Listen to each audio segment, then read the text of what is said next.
Genesis chapter 43.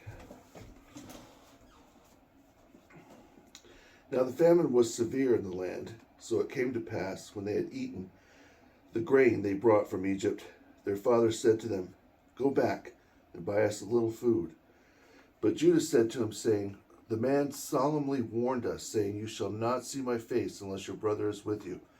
If you send our brother with us, we will go down and buy you food. But if you will not send him, we will not go down. For the man said to us, You shall not see my face unless your brother is with you. Then Israel said, Why did you deal so wrongfully with me as to tell the man whether you had yet another brother? But they said, The man asked us pointedly about ourselves and our family, saying, Is your father still alive? Have you another brother? This was replied to him according to these words.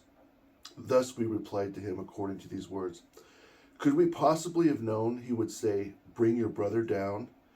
Then Judah said to Israel his father, Send the lad with me, and we will arise and go, that we may live and not die, both we and you and all we have.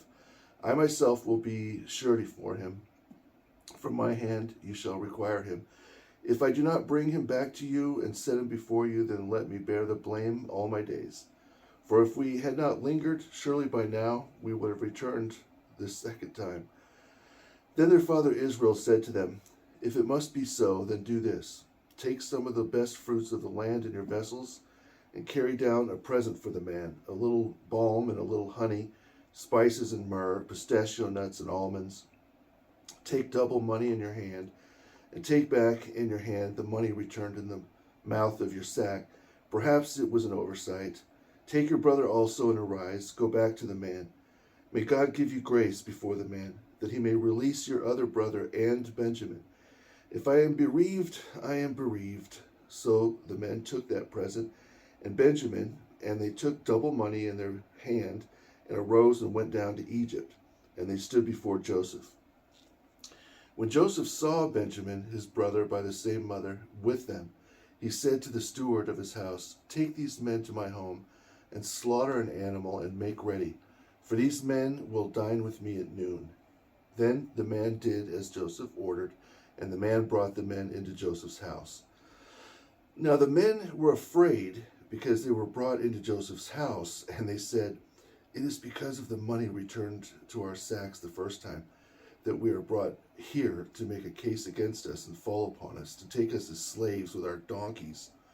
When they drew near to the steward of Joseph's house, they talked with him at the door of the house, saying, We entreat you, my lord, we indeed came down the first time to buy food, but it happened when we came to the encampment that we opened our sacks, and there, to our surprise, each man's money was in the mouth of his sack, our money in full weight. So we have brought it back in our hand, and we have brought down other money in our hands to buy food.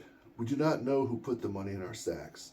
But he said, Mercy be on you. Do not be afraid. Your God and the God of your father has given you treasure in your sacks, and I am receiving your genuine money as full payment. Then he brought Simeon out to them. So the man brought the men into Joseph's house and gave them water, and they washed their feet, and he gave their donkeys feed. Then they made the present ready for Joseph's coming at noon, for they heard he would eat bread there. Thus when Joseph came home, they brought the present in their hand to him in the house, and bowed down before him to the earth. Then he asked them about their well-being and said, Is your father well, the old man of whom you spoke?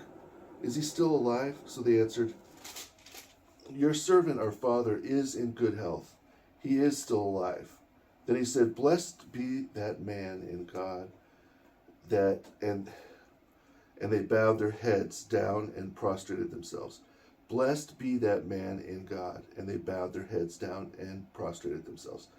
Then Joseph lifted his eyes and saw his brother Benjamin, his mother's son, and said, Is this your younger brother you said you would bring to me? So he said, May God grant you mercy, my son. Now his heart yearned for his brother, so Joseph made haste and sought somewhere to weep. Then he went into his inner chamber and wept there. He then washed his face and came out, and he composed himself. and said, "Serve the bread." So they set him a place by himself, and them by themselves, and the Egyptians who ate with them by themselves, because the Egyptians could not eat food with the Hebrews, for that is an abomination to the Egyptians. Now they sat before him, the firstborn according to his birthright, and the youngest according to his youth. And the men looked in astonishment at one another. Then he took servings to them from before him, but Benjamin's serving was 5 times as much as any of theirs. So they drank and were merry with him.